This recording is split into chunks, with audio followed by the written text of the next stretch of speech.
তোমার ওপর কিন্তু ঘাট পুজোর সব দায়ভার আমি দিয়েছি। তোমার বাবা মশাইয়ের সাথে আমার সব কথা হয়ে গেছে।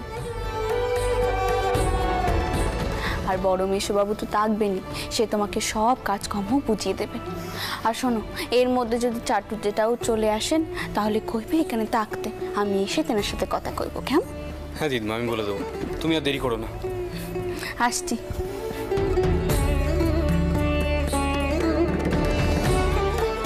তোমরা এবার পালকি তোলো, সাবধানে দেখে, আস্তে আস্তে আস্তে।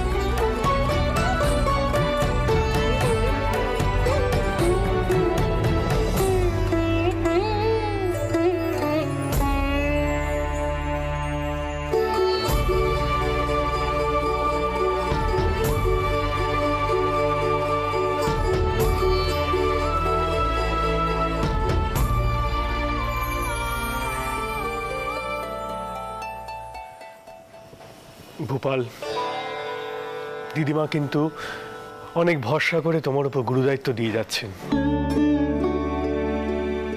দেখো বাবা, কাজে যেন কোনো ত্রুটি না থাকে। আর দয়া করে মাথা ঠান্ডা করে কাজ করো, আবার কথা কথায় কারোর সাথে লাঠালাঠি শুরু করে দিও না।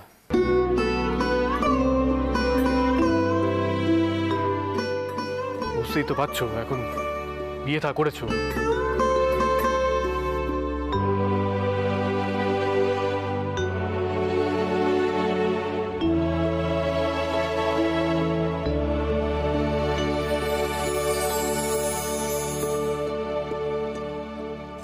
তুমি আবার দাঁড়িয়ে রইলে কেন? যাও। এই পেছন চল। পদ্ম,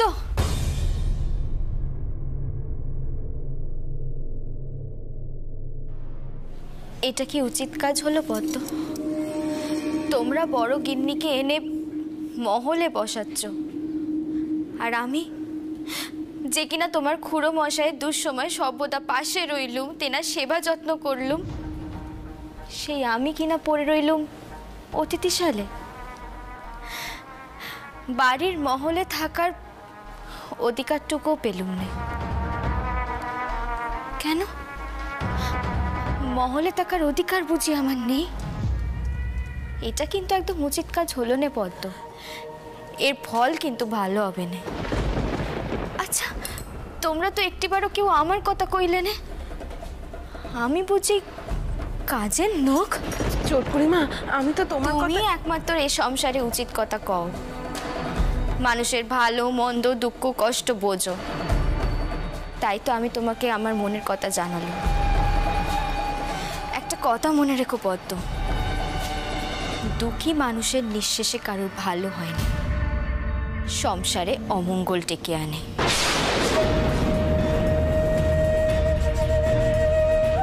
আমার রয়েছে যত জ্বালা, মা তো এই অভিষেকগুলোর কথা বুঝতেই চাইছেন। এরপর যখন একের পর এক সব জিনিস ঘটবে এই বাড়িতে, তখন মা বুঝবে যে এটা কিরকম সব জিনিস ডেকে এনেছে। কিন্তু না, আমি তো এই সব জিনিস হতে দিতে পারবো না। মা যে আবার কেন খুড়িমাকে এই বাড়িতে ডেকে এনেছে আমি বুঝতে পারছি না।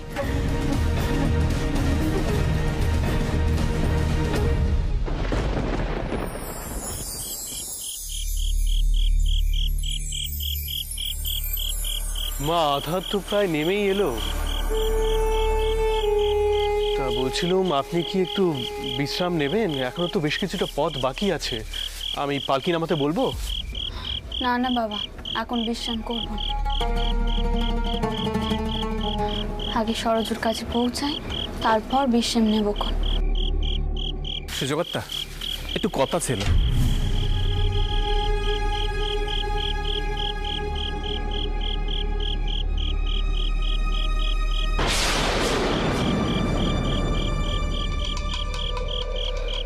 বাবারা, পালকি নামাও দেখি।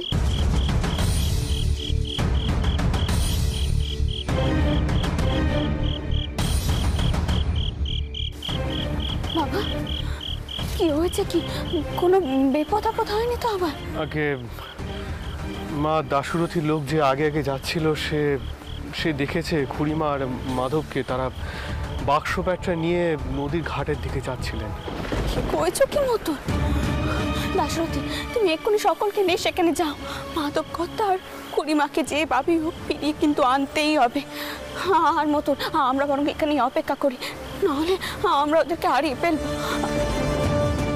কি হলো কি দাশরথী, তুমি দাঁড়িয়ে রইলে কেন? যা। আগে যাই রানীমা।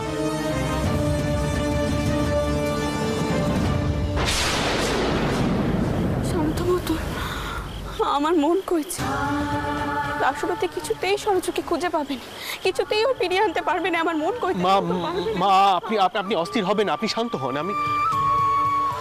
আমি না হয় নিজে গিয়ে খুড়িমাকে নিয়ে আসবো। তারপরে আপনি ওনাকে নিয়ে যানবাজার যাবেন। জানো মতো, যবে প্রথমবার সরজু যানবাজার ছাড়ার সিদ্ধান্ত নিয়েছিল, আমি ওকে হুগলির বাড়িখানা দিয়েছিল টাকার জন্য। ওই বাড়িখানা তোমাদের বাবা মশাই আমার নামে কিনেছিলেন।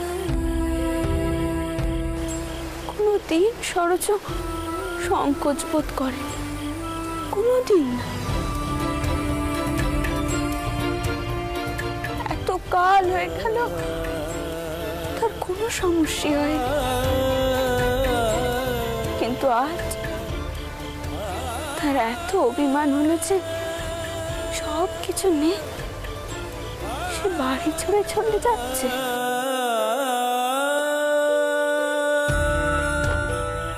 মা, আপনি চিন্তা করবেন না। আমি আপনাকে কথা দিচ্ছি, আমি খুড়িমাকে নিয়ে আসবই। তারপর আপনি না হয় তাকে জোর করে তার হাত ধরে যানবাজারে তার ঘরে নিয়ে যাবেন। আমি এক্ষুনি যাচ্ছি।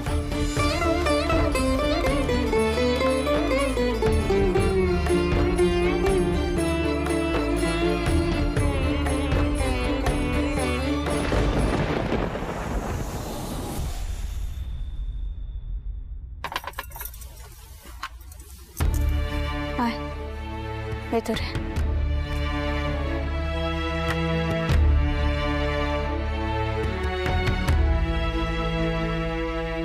দেখ নিজের ঘরখানা ভালো করে,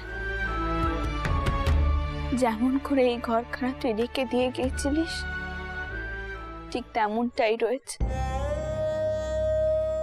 তুই শেষ সবে এই বাড়ির থেকে চলে গিয়েছিলিস, তবে থেকে আমি এই ঘরে কাউকে ঢুকতে দিইনি।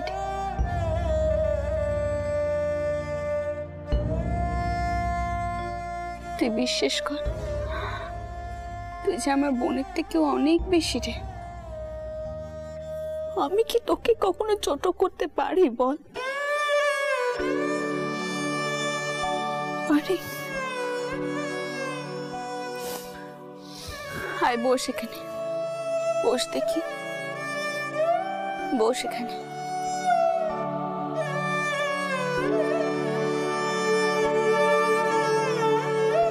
দেখ সরজু, ভোপালের বউভাতে ঠাউরপো এমন করে কাঙালি ভোজনে খেতে এসেছিল যে আমি তাকে কাঙালি ভোজন,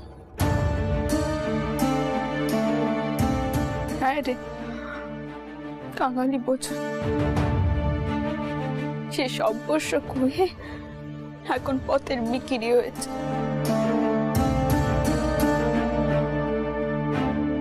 আমি জানি না অত টাকা অত সম্পত্তি সে কি করলো। সে শুধু আমায় কয়েছে তার ব্যবসায় নাকি লোকসান হয়েছে। আমি কি করতাম বলতো সরজু? তবে জানিস তো, মতুর আমাকে বারবার করে বারণ করেছিল ঠাউরপোকে এই বাড়িতে টাই দিতে।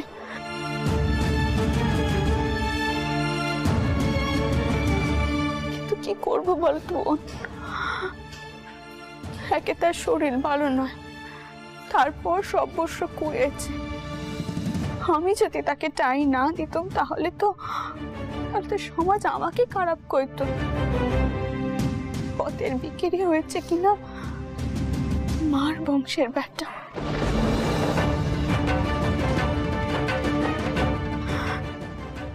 সেদিন আমাদের বাড়িতে অনেক আত্মীয় স্বজন ছিল, জানিস তো, অনেক আত্মীয় স্বজন। তার মধ্যে ঠাউর এমন ভাবে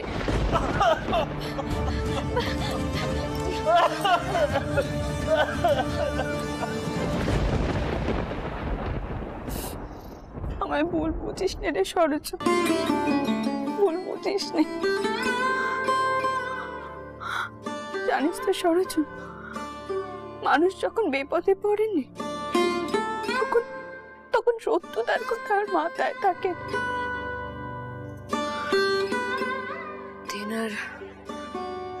তেনার শরীরও খারাপ, তাহলে দেখাশোনা কে?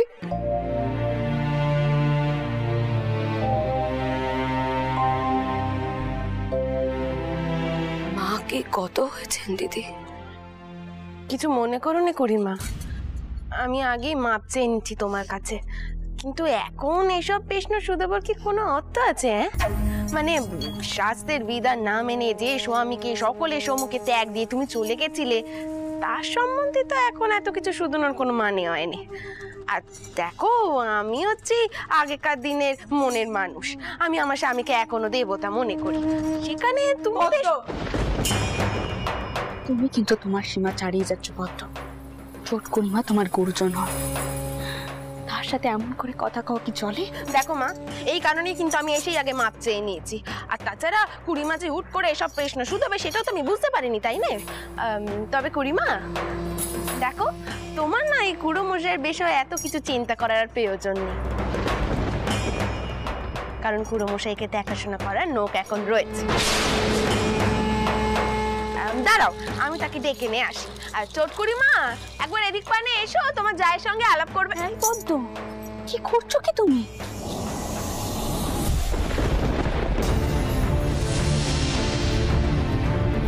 কি করলে পদ্ম? মা দেখো, যে কাজটা সবার আগে তোমার করা উচিত ছিল সেই কাজটাই আমি করে দিলুম। তুমি কেন খুড়িমাকে কওনি যে খুড়ো মশাই দ্বিতীয়বার বিয়ে করেছে?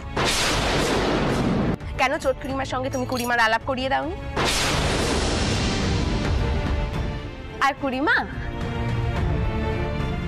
আমি জানি খুড়িমা তুমি এসব বিষয়ে একদম অবাক হচ্ছ না। আরে বাপু, আজকাল তো ব্যাটা ছেলেরা পেত্তমবার বিয়ে করে পেত্তম স্ত্রীকে ঘরে রেখে 2-3বার বিয়ে করে ফেলছে। সেখানে তুমি তো নিজেই তোমার স্বামীকে ত্যাগ দিয়ে চলে গেছিলে, সেখানে তো তুমি কিছু মনে করতেই পারো না। কি মা, আমি ঠিক কথা কইছি কি না? দিদি, কইছিলাম কি, যদি তুমি অনুমতি দাও তাহলে একবার বড় গিন্নির পায়ের ধুলোনি। কত পুণ্যিতে তো তিনি অমন স্বামী পেয়েছিলেন কিনা, তিনি চলে গেলেন বলেই কিনা আমি তেনার পায়ে ঠাঁই পেলুম।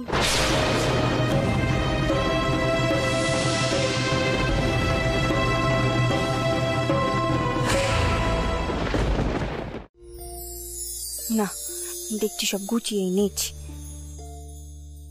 খুড়ি দিদার জন্য খাবার।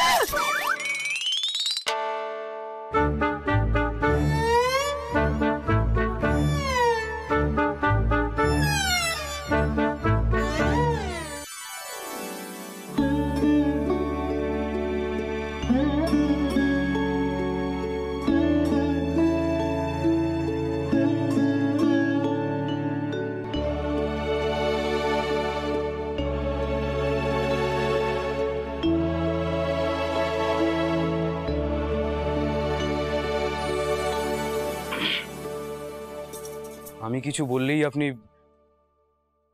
এমন ভয় পেয়ে চমকে ওঠেন কেন? আমি কি বাঘ না ভাল্লুক? এই জন্য বলি পড়াশোনাটা শিখুন, আত্মবিশ্বাস বাড়বে। দিদমাকে গিয়ে বলুন রামকুমার চট্টোপাধ্যায় মহাশয় এসেছে, দিদমা যেন একবার এদিকে আসেন, ঘাট পুজো নিয়ে আলোচনা হবে।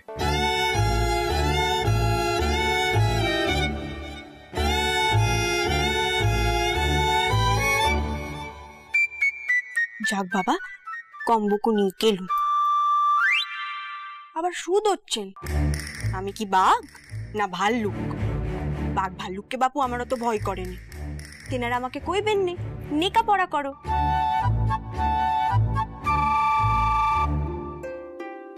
বস এখানে বস। আর কষ্ট পাস না এসব কথা ভেবে। দিদমা,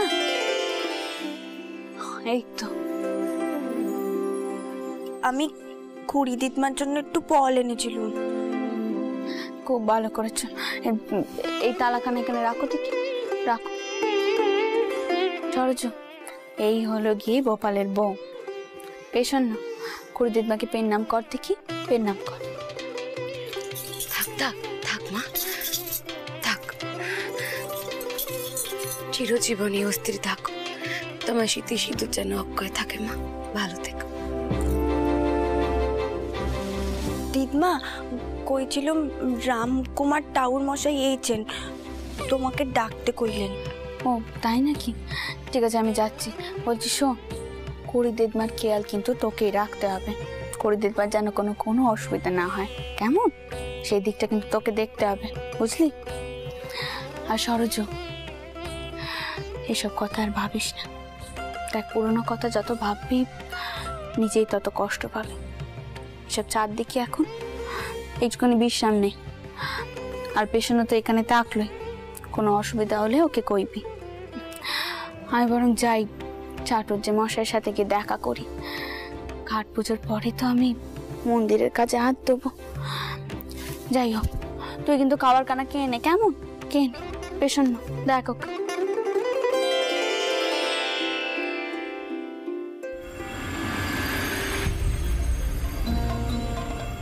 খুড়ো মশাইকে দেখাশোনা করার নোক এখন রয়েছে, আমি তাকে ডেকে নিয়ে আসি। কি করছো কি তুমি? বড় গিন্নির পায়ের ধুলোনি, কত পুণ্যিতে তো তিনি অমন স্বামী পেয়েছিলেন কিনা। তিনি চলে গেলেন বলেই কিনা আমি তেনার পায়ে ঠাঁই পেলুম।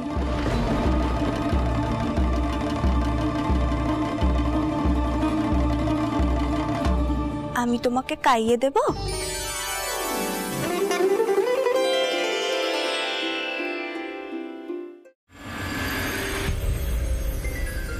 আসুন চাটুর্য মশাই, আসুন।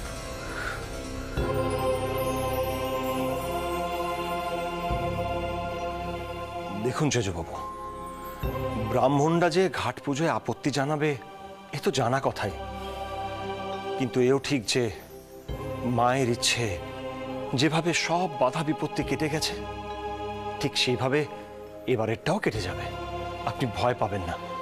না না চাটুর্য মশাই, আমি ভয় পাচ্ছি ওদের শত্রু থাকে। রাত বিরেতে এসে ওরা ঘাটের কোনো ক্ষতি করবে না তো? দেখুন সেজবাবু, আমি সামান্যই বুঝি, কিন্তু তাও বলছি মায়ের ইচ্ছের কাছে এদের এসব শত্রুতা তুচ্ছ। তাহলে আপনি আশ্বাস দিচ্ছেন তো ঠাকুর?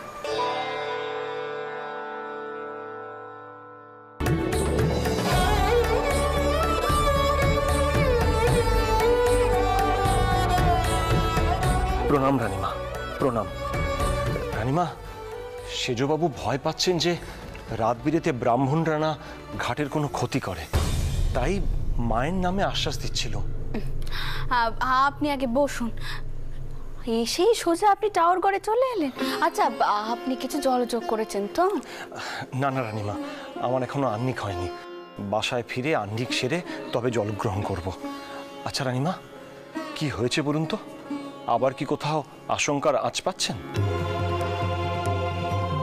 আমি ভাবছিলাম কালই ঘাট পুজো করব। কালকে দিনটা কি ভালো? মানে আপনি কি কিছু দিনক্ষণ দেখেছেন? রানীমা, মায়ের পুজো সব দিনই করা চলে, তার জন্য প্রশস্ত সময় দেখার কি আছে? দেখুন রানীমা, আপনার সব কাজই একটু অন্যভাবে হচ্ছে। সকলে যেভাবে ভাবে, যা জানে সেই অনুসারে তো হচ্ছে না।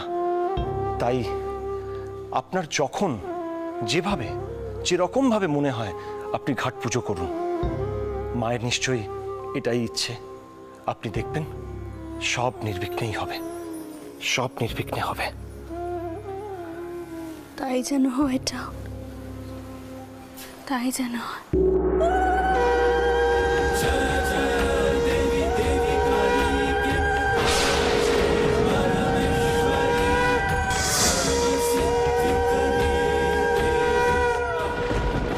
ভাগীরথীর তীরে আমার মূর্তি প্রতিষ্ঠা কর। ওই মূর্তিতেই আবির্ভূতা হয়ে নিত্য পূজা গ্রহণ করব আমি। আমার প্রসাদ গ্রহণ করে বহু দরিদ্র প্রাণে বাঁচবে।